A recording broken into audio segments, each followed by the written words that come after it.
One night I left from a meal and there was a homeless man asking people for money outside of our center. And I said to him, I have some sandwiches I could give to you. And he said, I don't want your sandwiches.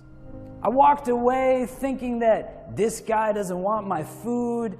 All he wants is money. He's probably not even hungry, or he's going to use the money on drugs or alcohol or something like that.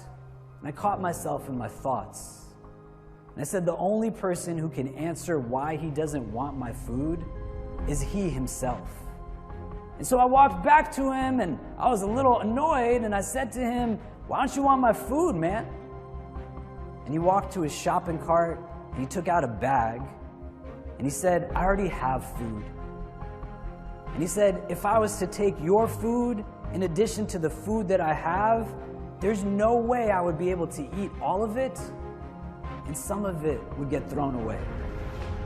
And he said, me living the life that I live, I will never throw away food. I said thank you to him for not just teaching me something about himself, but teaching me a lot about myself. And I walked away with a different recognition of who it is that I'm not necessarily today, but what it is that I really want to be in the long term. Society teaches us to look at ourselves a lot, but not really look for ourselves.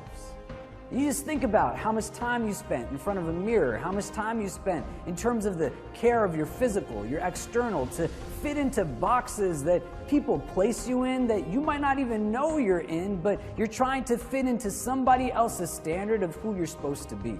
Where you have people who are definitely making the world a much dirtier place. And then you have people who can even identify that that's a problem, that you shouldn't be throwing garbage on the ground, but there's not that many people who are actually going out of their way to still pick it up and make it much cleaner. And I think where we transition into that third place, that says that it's not just enough to say that something that is not good, because you can say that that's wrong, but what are you doing that's right? What are you doing to add something that's just positive?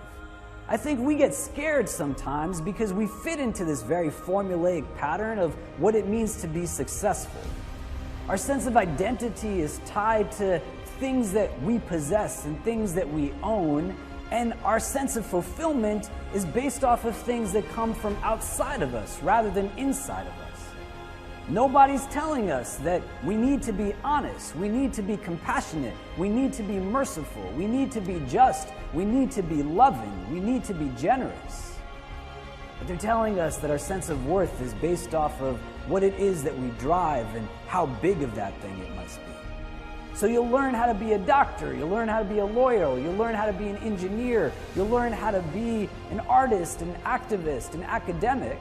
But as you're learning how to be a worker, most of us aren't really learning how to be thinkers. We're not engaged in spaces where we're understanding why do we love what we love, or why do we hate what we hate, or why do we desire the things that we desire. And your story is not your story when you force yourself to become someone else's story.